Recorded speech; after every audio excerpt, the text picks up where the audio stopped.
Hey, it's Dr. Jade, Teta, and welcome to Metabolic Living's Immunity Upgrade Blueprint.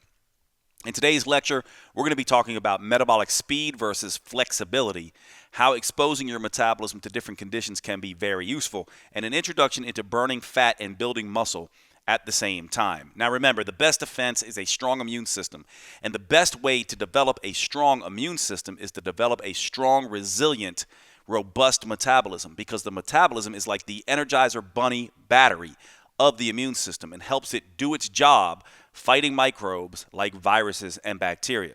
Let's get into the lecture.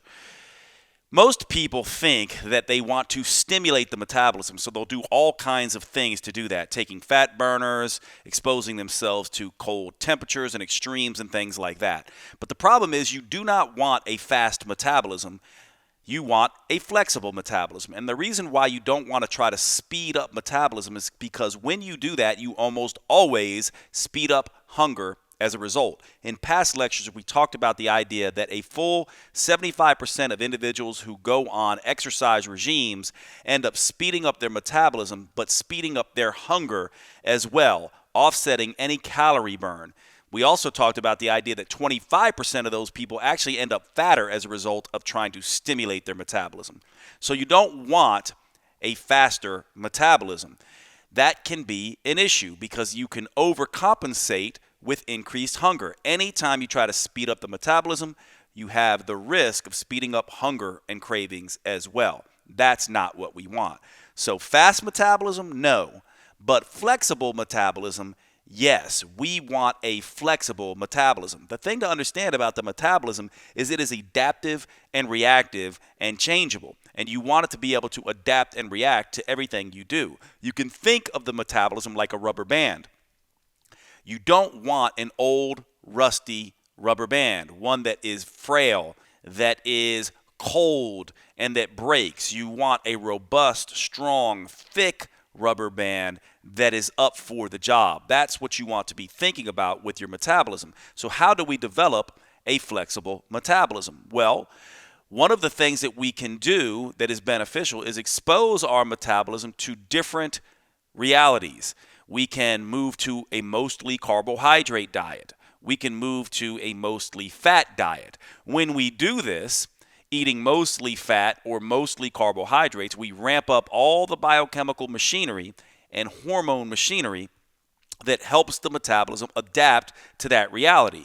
The big issue is that if you don't change what you're doing, that can cause issues. This is one of the reasons why the eat less, exercise more mindset and regime is so much a problem for many people, because when you have a system that is adaptable and reactive and changeable like the metabolism, and you use the same tool day in, day out, week in, week out, month in, month out, year in, year out, the metabolism has already adapted. That is why you can't make change. And so what you want to do is you want a more changeable, reactive approach.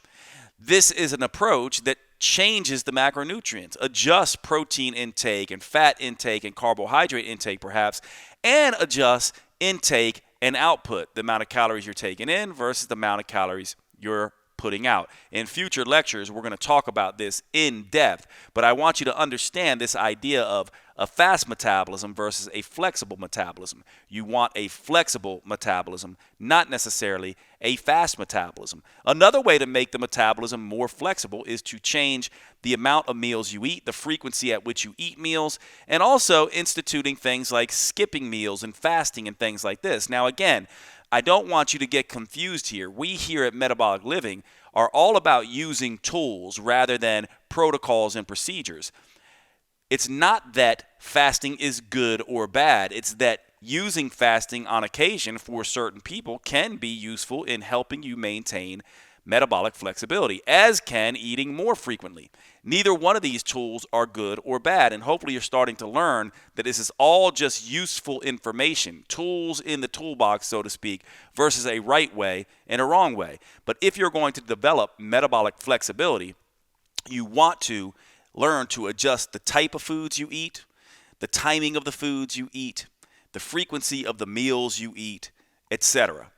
Now, one of the things that you need to understand is that what most people do when they're trying to lose fat is that eat less, exercise more sort of mentality.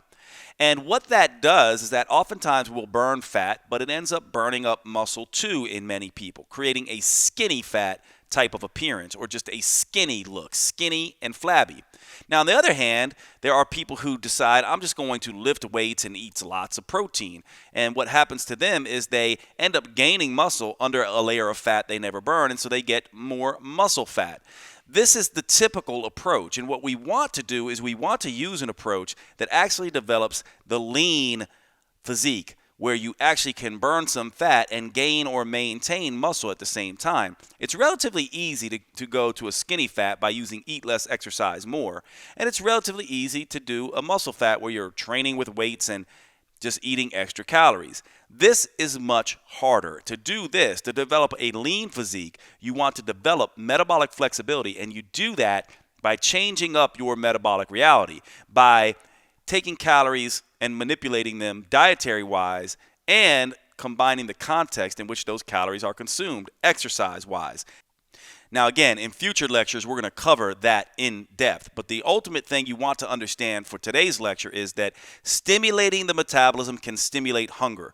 You don't want a fast metabolism. You want a more flexible metabolism. And this is your first introduction into the idea that part of the reason many people have rigid, stubborn metabolisms that can't burn fat is because they've been doing the same tired, eat less, exercise more approach their entire lives, or the same tired, eat more, exercise less approach. In other words, they're either dieters or couch potatoes, and they jump back and forth between these two realities.